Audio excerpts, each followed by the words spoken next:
All right, I think this microphone's on. Hi, everyone. I know it's getting late in the afternoon, and thank you for being here and coming to this afternoon session. I know we're like the only thing keeping you from dinner and hanging out with some of your friends from across the country.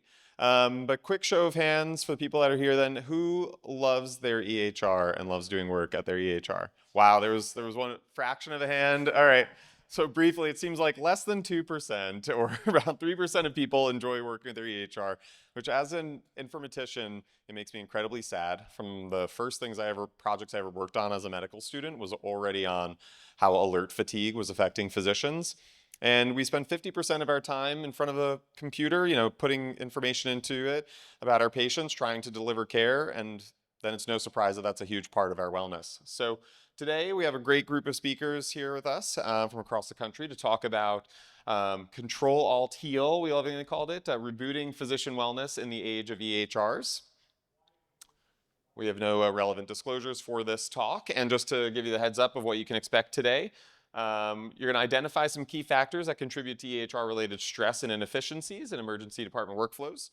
We're also then going to examine the multifaceted solutions that people have put into place to optimize this EHR and to improve physician wellness. And lastly, we'll appraise emerging technologies, things to look forward to in the future that may or may not help. I'm oftentimes, as I feel like a good emergency physician, very pessimistic about future technologies, because every time we think we've got something new and great and shiny, it just causes more problems down the line.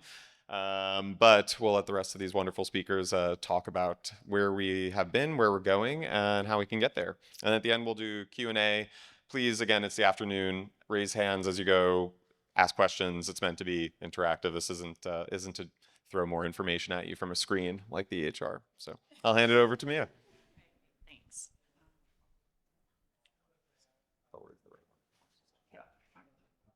Okay.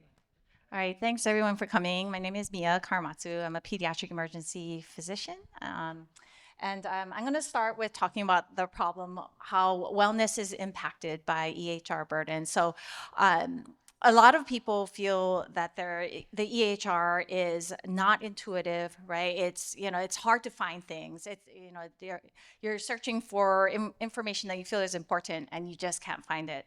And it's very frustrating, and that, affects our wellness. It takes a lot of time. We have to document everything, putting in orders, maybe order sets aren't working. So there's a lot of issues that come up with the EHR that affects our wellness.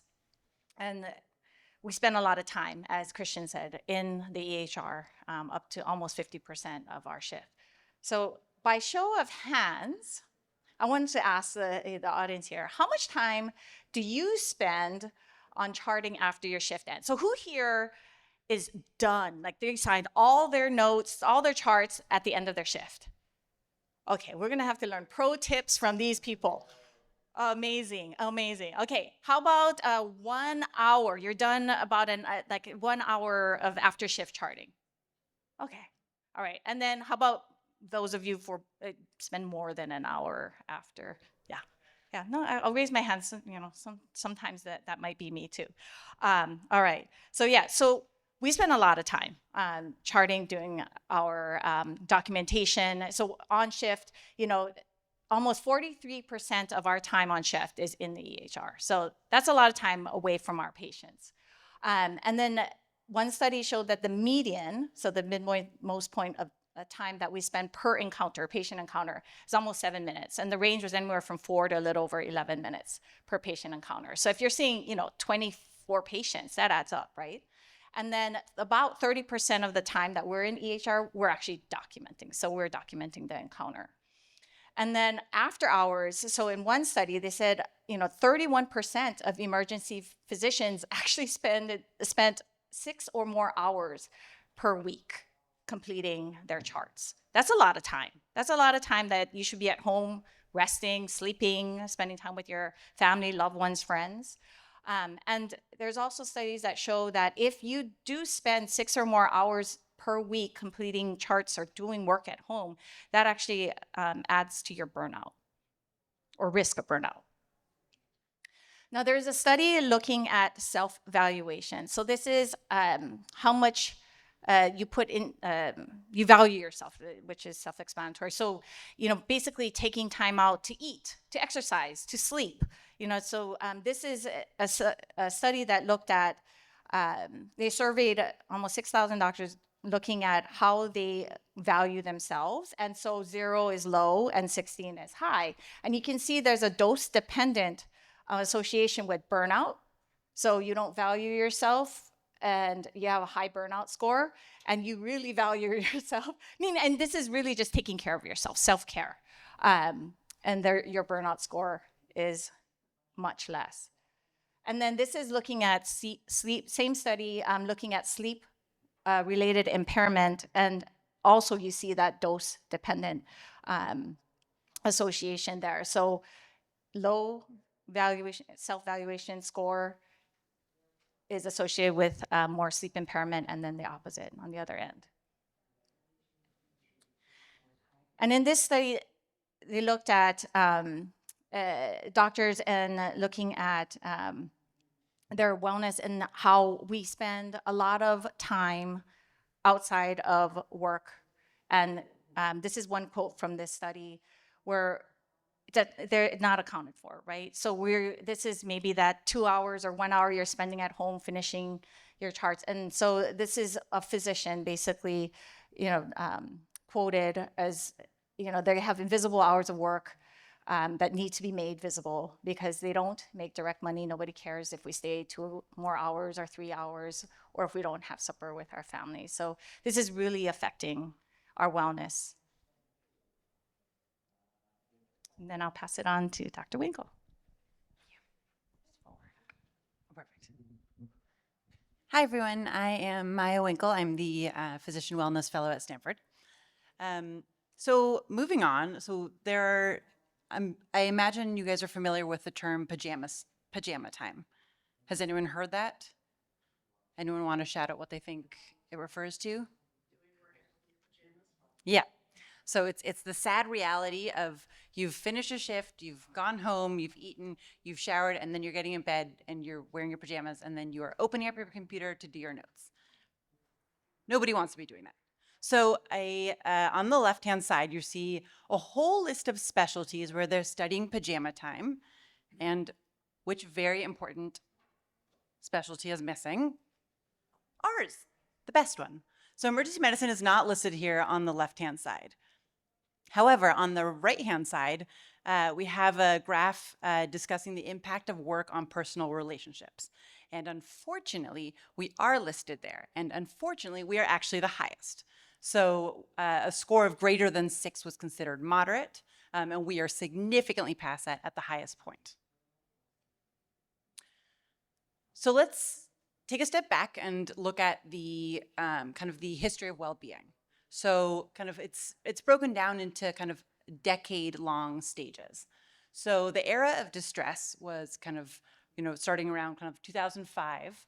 And it was this time period where basically doctors were considered godlike. If you think about like 20, 30 years ago, it was an extremely autonomous doctor, sort of made all their decisions. And it wasn't so much a shared decision-making, it was the decision of the doctors. However, what that means is that everything fell onto the doctors. So there was a very heightened sense of need for perfection. There were no limits on work. I mean, we know that there weren't like work hour limitations. You hear about the stories of like people working like, 45 hours and then going home, running, and then, I feel like that was in some memoir, which is impressive in and of itself, but then going back to work and kind of doing it all over again. So no kind of work-life limitation. And then it was, the issue is that caused actually a lot of isolation. And the interesting thing is that it was not really acknowledged by either for the physicians or the systems, right? So it was kind of just turn a blind eye to this issue. And then we move forward into, over the past about 15 years ago, we were in this well-being 1.0 era. And this was doctors are heroes. They're no longer godlike, but you're able to do all these things. Let's emphasize wellness. Let's do this work-life balance. And really, it's actually on the doctor to take care of themselves, right? It's not a systems issue. It's a you issue. So you need to take more care of yourself. You need to meditate. You need to do yoga. All of the things that we know are not actually in and of themselves effective in preventing burnout. Now we've moved into Wellbeing 2.0, and this is different based on different institutions, but many institutions have migrated into this Wellbeing 2.0 area. And this is an understanding that we're actually human, unsurprisingly. We, occasionally could be godlike or could be heroic, but at the end of the day, we're humans. And it comes down to the very simple fact that if you're not taking care of yourself, then you can't really take good care of others. So this is more emphasizing the vulnerability and growth mindset. And then this is this work-life integration. So rather than just saying you need to balance these two things, it's more that you are actually a sum of all these different facets of yourself. And so it's not that you have your work self and your home self, but that these things combine. And so an emphasis on self-compassion and then community and kind of finding purpose in your work. So in this era of distress, if we kind of go back to these kind of three eras, we have this era of distress, Wellbeing 1.0, and Wellbeing 2.0. In that first era, kind of like I touched on earlier, there was this kind of lack of awareness, this neglect, this kind of, we're going to pretend that everything is fine, and there are actually no problems, which, we realize is not actually realistic. And one of the issues is that physicians and administrators actually functioned independently. They were each in their own lane, neither particularly aware or wanting to be aware of what was going on with each other's issues. And then we moved into this era of awareness, where we emphasize the work-life balance and this emphasis on the patient's needs. And what came about as part of this was actually an issue with blaming the individual. So there was a blame on physicians for kind of, if there were issues, M&Ms at that era were much more blame focused as opposed to kind of, it was root cause analysis, but with an aspect of blame as opposed to kind of where it migrated when it was 2.0. But continuing in the 1.0, this led to issues with kind of this adversarial relationship between physicians and administrators, where it was this us versus them. And we all know that if you're going to play the us versus them game, you're not going to get anywhere. You're not going to establish anything. You're not going to fix any issues. And then we moved into Wellbeing 2.0. And this was an era that we're in now of action. And so this is focusing on the needs of people. And we are people. So it's not just the patients. It's not just the administrators. It's not just the physicians, but it's actually everybody. And one of the poignant things here is that this is an era now where we are striving to work more physicians and administrators, because we're finding that with this collaboration, we can actually get more done.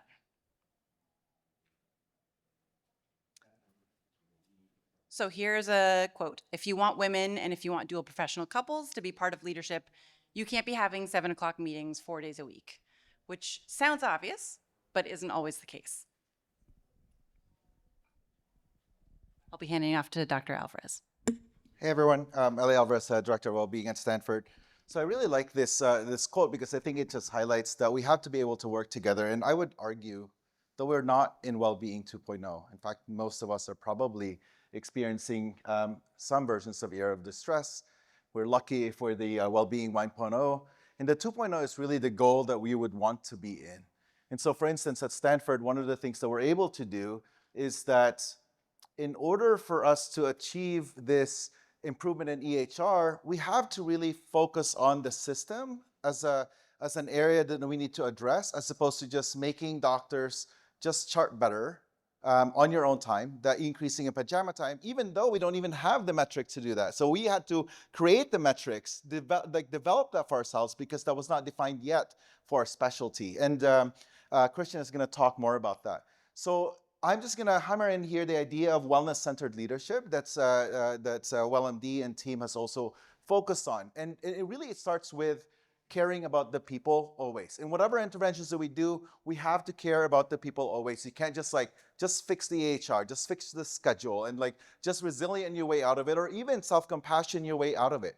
It doesn't work like that, right? And so you'll see then that you get the newest version.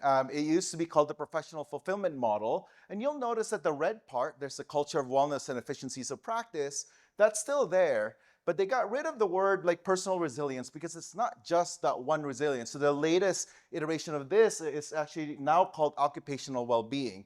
Studies have shown that this not only applies to physicians, it applies to anybody else in the workforce, including healthcare.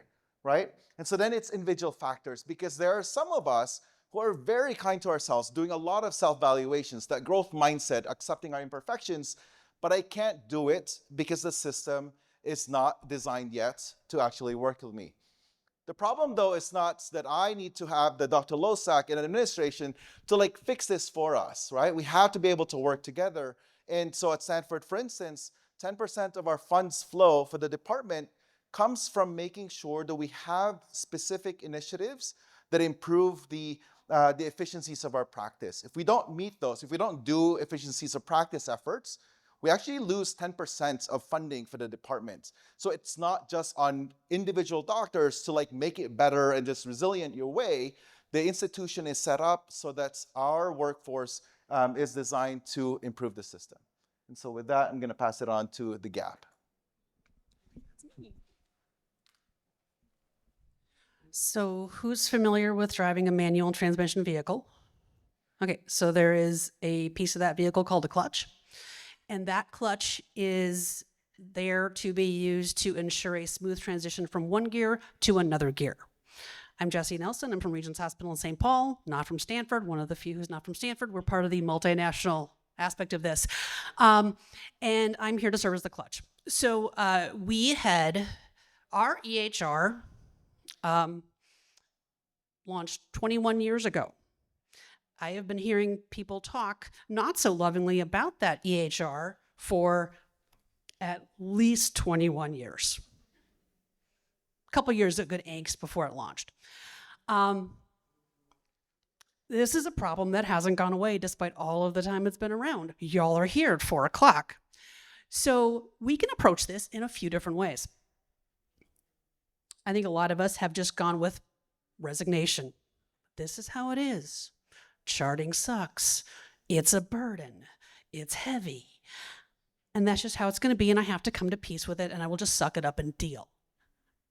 But there's another way you could approach it. You could just sit there and wait for the knights of informatics to come and fix the problem.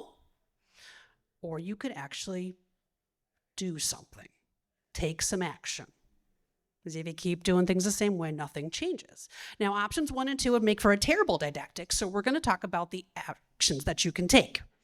And we're going to approach these from a bunch of different angles. So this is an issue where the EHR is a problem, or is it the EHR, or is it something with how I'm integrating with the AHR?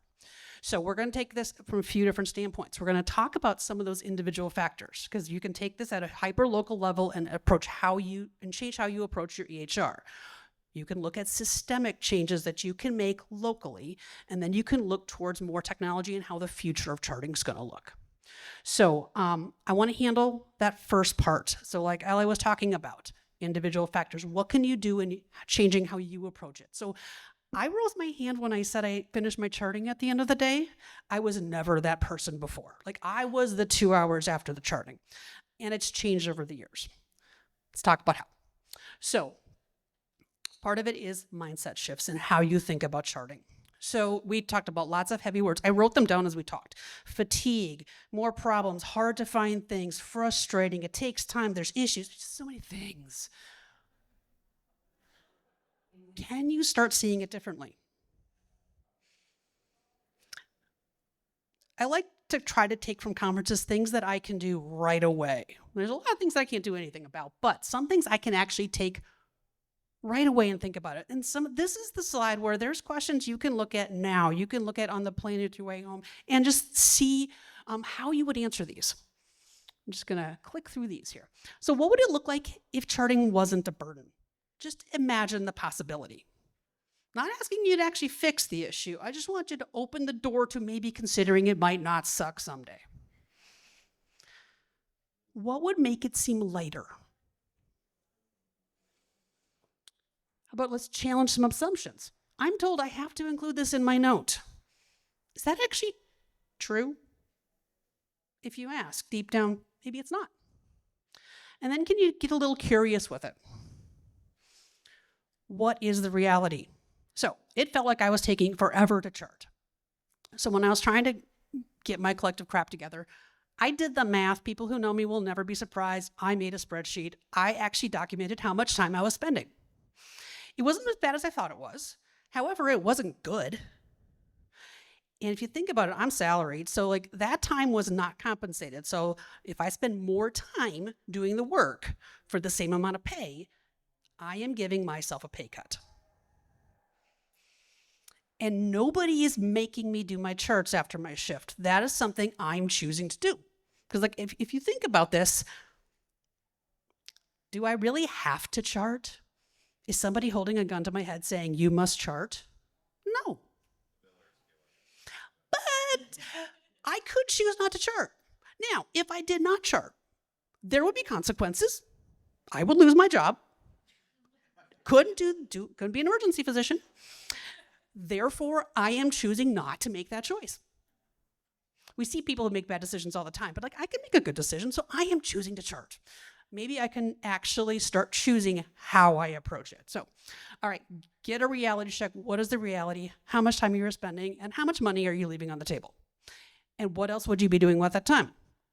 That becomes your motivation. What are the purposes of the note?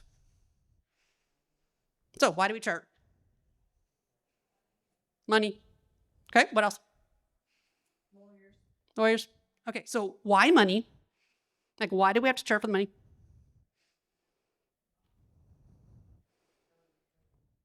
Yeah, okay. Yeah, so we chart for reimbursement. We chart for malpractice protection. What else? Communication with who? Okay, why do we care about that? It's good patient care. Remember, one of the reasons is to take care of the patient. So if you keep drilling down why, you get down to like there is an actual wholesome reason in there somewhere. It's buried under a lot of crap, but there is a good reason. All right, here's a tough one. What's a good note? What's a great note? What's a perfect note? What's good enough? What's the passing grade? Does it have to be an A+ note? No. B- passes.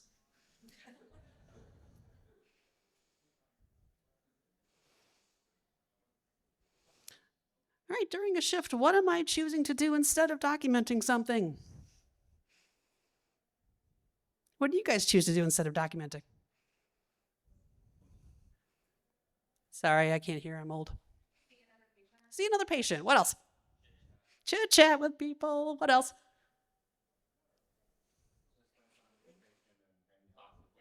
Talking to your patient. Talking with your trainees. Asking what they know. Maybe you're teaching. Maybe you're talking to nurses. Everything. Literally everything is what I would pick. Do I like my reasons? Why am I doing that? Because I don't want to chart. Because it was painful. But every time I was making that little micro decision to do something else, I wasn't doing my charting. And I was making those decisions. So once I owned that, things changed. To keep us on track, I'm just going to give you some phrases that I've collected over the years, some from my coworkers, some I've made up. But the principles I want you to think about are being curious and actually learning the reality. Most of us don't know the ins and outs of all the stuff about our charts. I'm not on the admin team. So curiosity, is it true? I'm from Minnesota, so I ask this in an inside voice, but the ways I actually resonate. So what are the reasons this is important? Just so like I can actually learn, like why do I have to say my independent interpretation of the ECG is blank instead of just saying normal sinus rhythm, not a STEMI? Tell me more about how this is helpful. Just give me more knowledge. I wonder how I can make that easier. I have a dot phrase, .IIECG. It covers the phrase. .IICT is all I need for interpreting a CT. And then one of the things that helps us in our development is making sure we understand we have purpose, we have mastery, and autonomy. So purpose, I will steal this from one of our recently retired docs. Documentation is part of patient care. It has earned a place in your shift.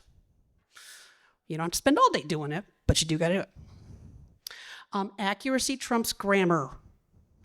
It does not have to be perfect. Done is better than perfect. It will never be perfect. And ideals are not meant to be achieved. They're meant to inspire. We're aiming for as good as possible. We don't have to get it all the time.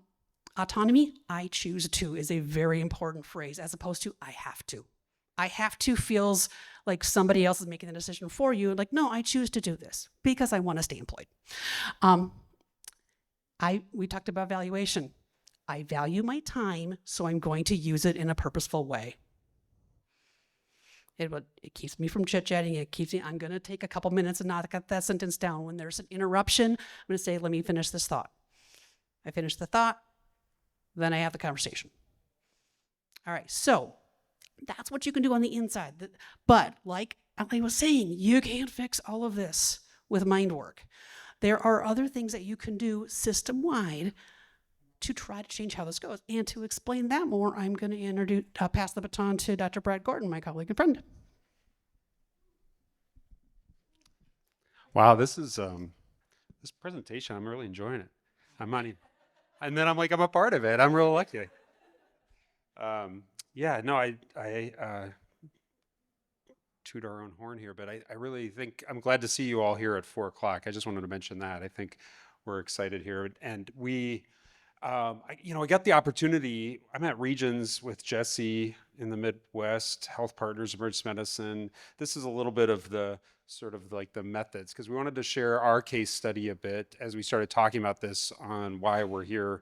We have shared this in some forms or another, but I like having this as part of the wellness focus because we really think we solved a lot of the problems, at least locally, and have been trying to share that. Both how can you solve some of the ideas that you could take back right now and do yourself, which I really appreciate Jesse going through, but then a little bit on how we try to approach this from our department level and our system level. And I'm going to start by saying, if you ever have a big project and you need a culture change, you should invest in a cake. And I've gotten more traction out of this picture that's just visually colorful, and it just gets a long way than actually eating the cake. So it was an amazing cake. So I'm going to tell you our long history. We had paper, like most every place in the world, until 2024. We went live with Epic. So that was a long time ago. And we used what we built into Epic, which almost every go live involves copying what you did on paper, the workflows, the roles, the responsibilities onto some digital form in some awkward way.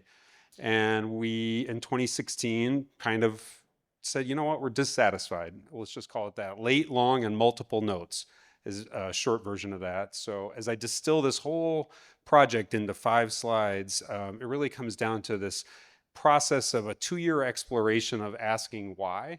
Why do we do that? Why does an HPI start with this is a 24-year-old, or Mr. Smith is a 24-year-old with this and this, and then the MDM starts with this is a 24-year-old with this and this and this. C history is above, C exam is above, vitals is above. I'm like, where else are they going to be? And so, so that kind of process. We used an A3 framework to kind of consolidate our thinking with a lot of, I'll say, naysayers on our group, a lot of people that were not going to give up their documentation system, from their cold dead hand kind of mindset. I have to do it my way. My notes are the way I've done them. To also bridging to thinking about learners who've never written a note in their life, and they'll never do it on paper. And and so how do you build a system across all of that? In the end, we bought a cake and had 6 weeks of lead up emails. So we really built a manifesto. We wrote a manifesto and built energy over week after week before the go live to really start to help people understand we were going to take this to a whole different level. Like when we went to an electronic system, that had an impact that was easy to see. But if you just have like, hey, we're going to change our note template, it's going to happen tomorrow, it doesn't really work like that. We really needed to get people to rethink why they were doing things, and required everybody to have some sort of training. That had a lot of forms to it, and a group of us physicians did a lot of work to meet people where they were at and what that training would look like. But everybody had to have retraining. And this was all the PAs, all the residents, all the staff physicians. We staged to go live after over 5 hospitals, our big hospital first, and then across our 4 other, 1 community, 3 critical access. And since then, we've had iterative optimizations. And so I just wanted to share the manifesto, because if you're going to take something away, it's a little bit of this concept of taking back charting. So back to the why do we chart, there's lots of reasons you can get confused by, but I think all of us really want the reason to be, I want the person next taking care of this patient next in our systematized view of medicine or world of medicine to continue where I left off. And the rest of it hopefully falls out of that, whether it's billing or legal or other purposes. Even cognitive thinking, processing and understanding what you're thinking is often done through our notes. So we just sought to improve the care of our patients as the starting point. And then we wanted their documentation to be on time. So back to the discussion about Wellbeing 2.0, shifting the framework from me doing documentation at home to getting the patient's note on the chart on time meant the patient's care was high quality. And as a byproduct, we were not documenting at home. So that was a big framework shift to just thinking about what is this note for? We kind of use the word reclaim and reduce the complexity and burden of documentation. And we needed a sustainable system where it can easily complete high quality, simple, and necessary documentation during the patient's visit or promptly after their departure, because that's what the people downstream of us want, whether it's the hospitalist or the person following up next day or next week. Just basic, there's no way I could distill a lot of this, but we used a lot of the Epic tools. We really got to saying, for most people who weren't experts, so a lot of our learners, we tried to say, go see a patient. Often they're going to need orders, go put the orders in, and then do the note as far as you can. Do not go see another patient unless you're being summoned to the room via one of our operational processes like code red, code blue, or whatever. And then you're done and you're cognitively unloaded from remembering which 82-year-old chest pain patient had pleuritic pain or not pleuritic pain. And you can continue to use the tool to update things like responses, reevaluations, MDM. You don't have to open the chart, and we configured our Epic so that you really just don't have to go back to the note ever. Not once, not ever. You just you can sign the note from the beginning. The Cures Act modified that a little bit, but most people still sign the note early, which means the patient can see your note while they're in the bed in our hospital. Now, so here are the results. I'll just get there. Part of this came up from our documentation topic in 2026. You know, you have a staff retreat. I don't know if you've done this where the stickers, what are the topics? Everybody writes it on the board. You know, many of you know Felix Ankle. I call it the Felix Ankle method, but you just like, what are the issues and who you're gonna vote for with your 3 stickers or something. Well, documentation was a major issue on the red side. And then in 2024, it became a top issue of why I like working here is because of the documentation system. And then from a metric for patient care, most of our notes, 90% on admitted or transferred patients, are signed before the patient leaves the ER. That may not be completely done, so just to be clear, but most of them have a signed note on the chart. And we have boarding times, and that contributes, and some people go straight to the OR and their notes aren't done, but you know, there's always never gonna be 100%. And the patients who are discharged, often 77% have that. We have some other metrics we were just getting back, and I was trying to figure out how to lace them in, like the mini Z-score. Our providers seem to be doing better than our other hospital colleagues on documentation from a burnout. And then another metric is we had scribes. We ended up just sort of, people started opting out of them over this go live because they just didn't need them anymore. And doing their own note was faster than correcting somebody else's. So, you know, hearkening back to the slide with the trees that described Wellness 2.0, it was really about action, partnership with our administrative colleagues, particularly the coding interpretations of why is this in the note, what do you really need, and then helping providers understand what you heard in a meeting 14 years ago is no longer true today. You can let go of that result in your note or something like that, because that was just a lot of built up myths. Shared responsibility. I think the only other thing I say is it's the patient's note, my note, and we have 1 note per encounter. So we all contribute to 1 note, which reduces the burden on everybody of having to document. And that really probably one of our residents who she just turned to me and said, "Do you know you've taken us from capitalism to communism?" And in the middle of this go live, I'm like, well, I didn't think about it that way, but I appreciate you seeing it from that level. And then we just use a lot of the tools here. So I'll stop talking and we can move on to the next step, but we can be available for more comments. Leave that one on there too. Actually, I was just going to take a minute to sort of reframe or to sort of, balance to where we've got to and why we then have this session of wellness and informatics groups coming together. The big picture is that before the EHR, there was all this commentary that the EHR was going to make physicians' lives better, make ordering easier, prevent medical errors, wellness will be higher because you won't be searching for paperwork. You can learn about your patients. Everything was supposed to be great. Great taste, less filling. It was going to be wonderful. And unfortunately, that didn't happen. That now has become one of the biggest parts of our burnout is our EHR time. None of us got into this job, nor did we learn in medical school how to look at a computer, find this information from the ether, and then put it into actionable, patient care, which you were getting at. That's the reason we're doing this, is to try to relay our thoughts, and we have totally done it extremely poorly. By almost every metric, people don't like the usability of their EHRs. They don't like writing the notes. They can't use them to get information out. So you haven't really made anything better than paper to begin with. Because of that, places like Stanford have then implemented wellness projects where you can get money to the department to be like, hey, if you implement a quality improvement initiative, you can get some additional funds, help support the rest of the mission of the ED. And the one that LA keeps, going and banging down doors about is that most physicians in our department have now our wellness score, its relationship to the EHR is a negative relationship. It's the more time we spend, the less happy we are. A lot of us here want to just take care of patients and then be able to provide care, be present, and go on. The next thing to think about with that is, well, one of the interventions could be to just take ownership of the chart and be like, what needs to be there? That's not the biller telling me what I need to put in order for them to make sure that they can get as much money out of this. It's all part of the business of medicine, but it's not, what we're focused on. And now people are doing the same thing they did with the EHR, which was we have AI coming. And will that solve the physician problem? Okay, the note, yeah, the EHR wasn't great. Now we've got other technologies. Let's let them solve the problem for doctors. And that's also probably not going to be the whole picture, or will be some of it. And that's what Allie's going to share another one of our initiatives. So the first one we did was to define, well, what is EHR physicians' burden?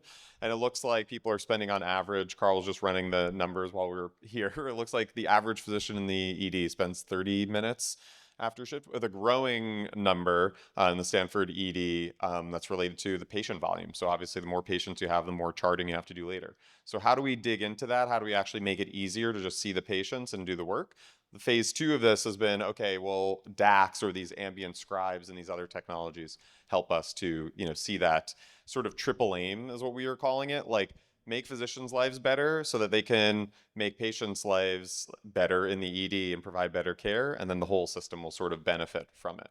And so Allie's going to take us into the next stages of what we've been doing to that end. And then make sure to think of questions now, because we'll have a Q&A at the end. Thank you. Hey, everyone. I'm Allie Goebbels. I'm a fourth-year resident at Stanford. And we're going to be talking about DAX, which is a cool, sparkly new thing. Raise your hand if you've heard of DAX before. Oh, good number of people in the room. Great. So a lot of people use Dragon. A lot of people have scribes.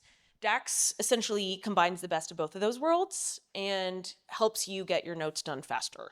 So this is something that we have initiated in our emergency department. It's AI-powered, voice-enabled clinical documentation. And a quick rundown of how it works is you would walk into a patient room with your phone, you open the app, you get consent that you're going to be recording the conversation, and you talk to the patient like you normally would. And DAX will, in the background, be documenting your entire clinical encounter while you talk to the patient. You don't have to change how you talk. You don't have to change the way that you interact with the patient. But DAX can automatically convert that into detailed, specialty-specific clinical notes. And then it uses Epic and other EHRs that already exist, and you can use it in telehealth and then clinical patient care settings as well. And then at Stanford, we started with a 6-week trial of DAX with our telemedicine and our walk-in clinic providers. There was a large variation in how much people benefited, and I think part of that is because of how new the technology was. So some people were able to save up to 3.5 minutes per note, and some people actually spent an extra 2.8 minutes per note, just because I think of some of the difficulties that we'll go into in a second of using a new technology. Seemed to be in a special benefit with our telemedicine clinic, and a little more extra time spent with our walk-in clinic patients. When we asked people kind of what they thought about using DAX, there were some good themes that seemed to come to mind. One was that the notes seemed to be very readable. So there's often bullet point text for HPI and assessment and plan. So it was very easy to review your notes after they were scribed. It seemed to be a good and accurate reflection of the encounter, with the notes described sometimes as excellent and aligned with the patient visit. And the speed overall seemed to be very fast and efficient to get the note into the chart. In terms of some feedback about things that we could have improved, there was some errors with incorrect documentation. So sometimes the allergies were stated as incorrect, the medical history was stated as incorrect, and sometimes the exam findings were not in the right section of your exam as you might have wanted. And then we saw kind of both sides of the coin, with both sometimes unnecessary content and then missing data. So for example, with some of the unnecessary content, sometimes patients might not even know their own past medical history, and they might tell you something that is incorrect. DAX will take their word as val, and we'll put it in the chart, and you go back and look, and that's completely incorrect. So you have to review everything that the patient says and make sure that that matches the content in the note. And then some of the missing data was that sometimes if the encounter was not fully captured, you can have some of the most important stuff or most important symptoms or exam findings that were not in the chart or not where you want them to be to emphasize the most important aspects of the chart. In terms of some barriers to use, obviously technology was the big one. There's a lot of people that are early adapters, and there's many, many more that are happy with the way that they've been doing things the whole time and don't want to take on new technology or learn new things. Yeah, you would be surprised. Silicon Valley, man. Not everyone likes tech. So some people didn't want to use the app. Some people couldn't find the button. They didn't know how to use it. In terms of workflow, it is a new extra step where you have to take out your phone and hit record. And so there were some barriers where people just didn't want to use it when it got busy. And then reviewing the notes afterward is also another step, similar to how if you had a regular scribe, you still have to review the note. That was seen as an extra barrier rather than typing as you go with the patient. Some patients were a little hesitant about getting verbal consent to record the encounter. Again, some patients just had concerns about the technology and what that meant for them. And then there's some gaps similar to our tech issues with confusion over how to set it up and how to have the templates and make sure that it goes well.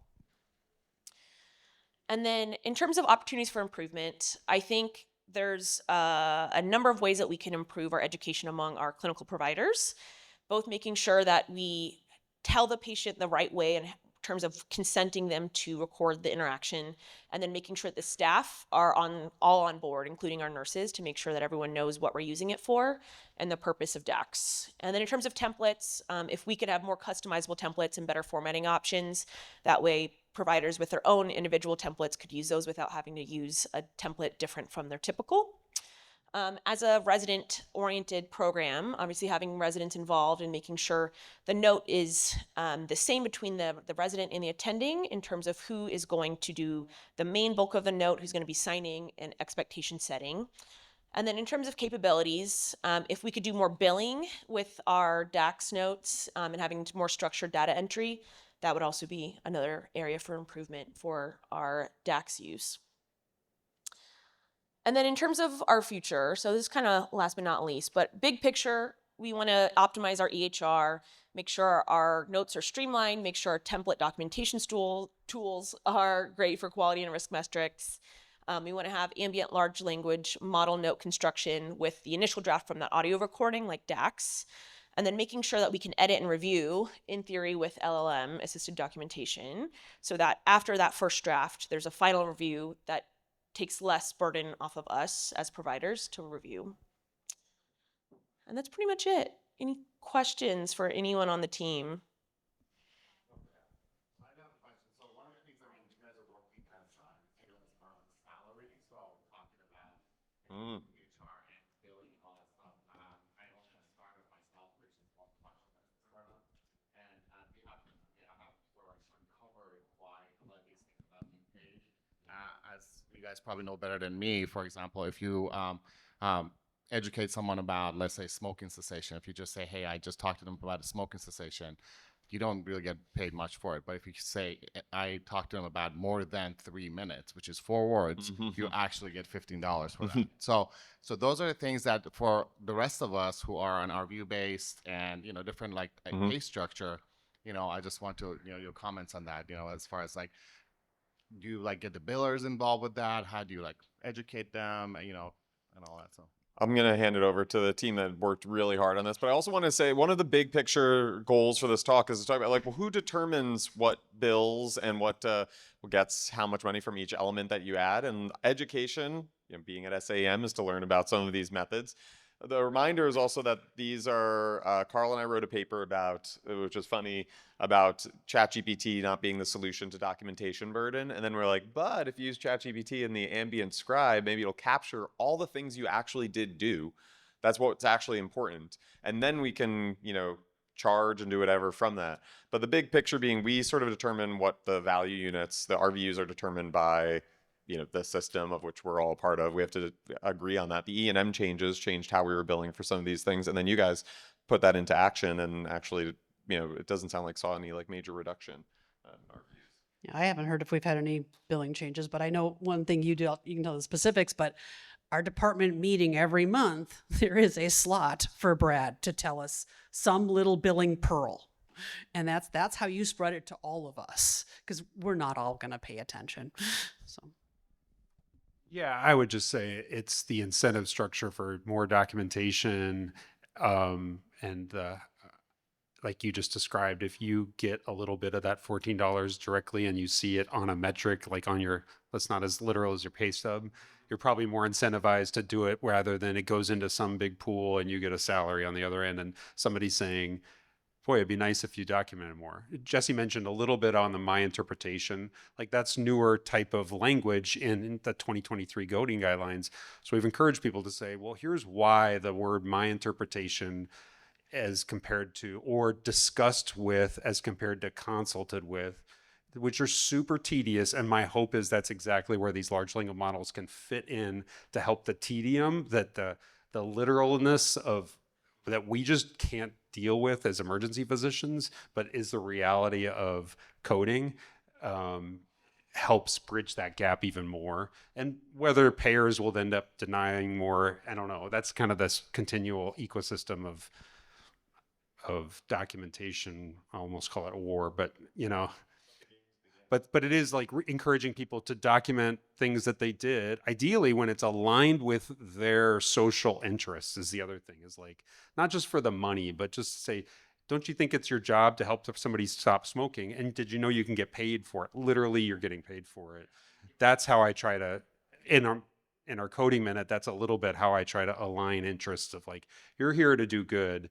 You can actually get paid to do good, and you just didn't quite know it, back to the why. Whereas the coders often might come and say, you're using the wrong language. You know what I mean? And that's where I try to translate back to that harmony of administrations. I'd encourage you, any of you, to go back and have that conversation of like, how can we turn this into a positive, like what aligns with us? And then I will give you the documentation that I think you want from us more often, not all the time. And that's one of the interventions that we're doing at our shop as well. We actually met with the coders to make sure, because we get very excited about like streamlining the documentation. We wanted to make sure that it's just the bare minimum information that we need to do, that is compliant, that it's legal, that's all of those things. And at the same time, you want to make sure that you talk to the coders, because if they say that now you're not compliant, then you're going to get in trouble again. Sure. Sorry, follow-up question for that just before he takes over. Has there been any push, like we get all of those notifications when we're trying to order something, when we're trying to write something, whatever, where it yells at us and like, are you sure you want to do this? Like, yes, I do have the training. I do indeed want to order this thing. Is there anything where it'll pop up and say, this patient is listed as a smoker. Did you talk to them? Would you like us to add this to your ED course? Or anything like that to make us do some of those things that would make us money, make the hospital money? People usually hate that. BPAs are usually not something that people are excited about. And so we try to minimize that.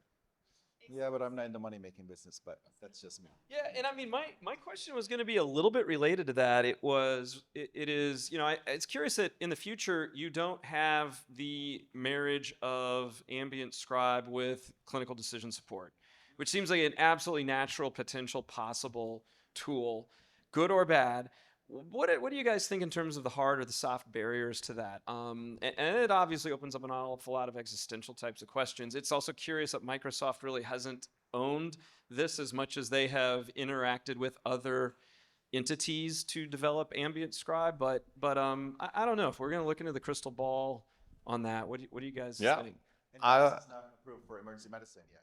Yeah. Also, I was going to say this should also be event session for people. Like this is a big part of what we do, and it's very infuriating, clearly. So feel free to ask. Everything's totally in bounds. I think one of the soft limits was we had actually worked on a project submitted to one of the human-centered AI groups on campus about tying in some of the ambient scribe to also, like, before you go into the visit, giving you a little heads up, some things you might want to discuss based on a chief complaint. They just didn't fund it. They didn't think it was that important. So that was one of my soft barriers. I'll complain for a second. I think that's important. Some of these things are still rolling out. That's part of why we're doing these pilots. And we want to know what you guys think too. I think we all remember, I'm thinking of like step 2, like clinical skills, and doing the, like, before you go in the room, read the chart, come up with your questions. And you kind of, that can be done for you ahead of time with a chief complaint, a person's past history, and a reminder. Or it might be the second time you go in. I had a mentor that I kind of made this into my sort of approach, which was not being afraid for the multiple times in the room with the patient, but doing like the light touch one, then like come back and go over some additional things once you've developed a little rapport. I think your hypothesis is correct. I think that most of this will be some support in real time or ahead of time before going to see your patients. There's no limit, in my opinion, having been in informatics for so long. And again, decision support was one of the huge barriers to people's wellness. There's no shortage of things you can ask or want to discuss. And for EM providers, that's one of the benefits of keeping it, chief complaint focused. But we've got to find a way to scale and do this for all of our patients and social determinants of health, whether we've talked about housing.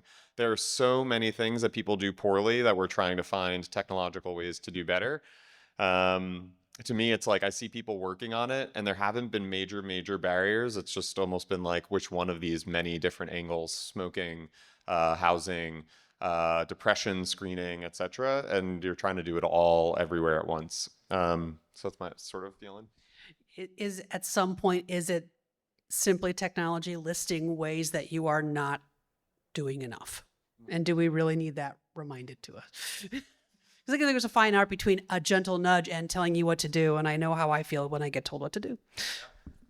Launch engagement, I just want to be mindful of time. I know there's one question here as well. Go ahead and open. Fire it up, John. Hi, John Rubin, Freighter at Medical College of Wisconsin.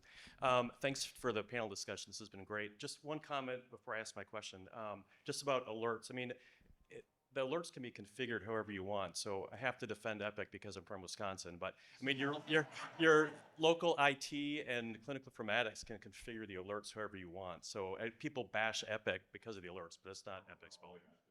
They're all self-inflicted. Yeah, exactly. 2 questions. Brad, I have questions for you, but I'll talk to you afterwards.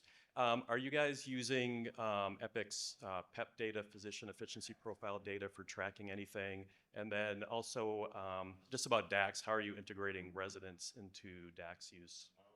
Love it. Those 2 issues near and dear to my heart. The first one is PEP's not great for this, actually. So we're working with Sam and I were talking on some other projects of using audit logs data, raw audit log data. Oh, sorry. So PEP is going away too. PEP is going to become Signal, but for EM providers, according to the Epic folks. And just for you guys, for whoever hasn't heard of PEP, it's the physician efficiency profile. So your informaticist may like say, hey, look, here's how much time you spend charting. Here's how many dot phrases you use. That's Epic looking through all the work you've done in this thing called the audit log, which we do a lot of research on, and saying like, oh, we got some patterns and we've chosen very specific ones to look at for you. If you go to the raw audit log, which LA, Carl and I have been working on an AMA grant around trying to understand physician work. If you just go to the audit log and start recording from there, we're going to try to work, and happy to discuss with other people too, more multi-centered work. I unfortunately have to be at an Epic site, but to look at the second by second like click streams and everything you've been doing to better understand where there's barriers to implementation or not. And then I forget the second one was, the residents. I would love the residents to start working on it, but where does that currently stand, Ali? So it's right now, I don't think residents are officially allowed to use DAX on our own. And it's mostly through our attendings who will let us use their phone in DAX in the room. So Hypothetically speaking. hypothetically, of course, this is all hypothetical. Exactly. They supervise the entire counter. But I've actually used it a couple times and I love it. I would say that it does take some learning and watching your attending do it and knowing especially how to scribe your assessment plan and your MDM. But I think it's been very helpful. I think it's yet to be rolled out to all of the residents, just because I don't think we've had any formal training and it's not on our phones or Haiku. And I think one of the limitations was that there can only be one note. We do one note per encounter also, and I think there's limitations doing that if we have multiple people using DAX for the same patient. And again, it's just because DAX is still not officially approved for emergency medicine. It's built for clinics. Oh, apparently it is now. You heard that here. But so we need to catch up at Stanford. But it's not designed for. Yeah. I mean, Experts arguing with each other. One thing on the education side too is there is something some people have been looking at, thinking about, and taking the time to write and think about your case too as part of the learning process. So we're trying to figure out the right ways to align the both. Oh, darn. We'll be outside in the hallway though.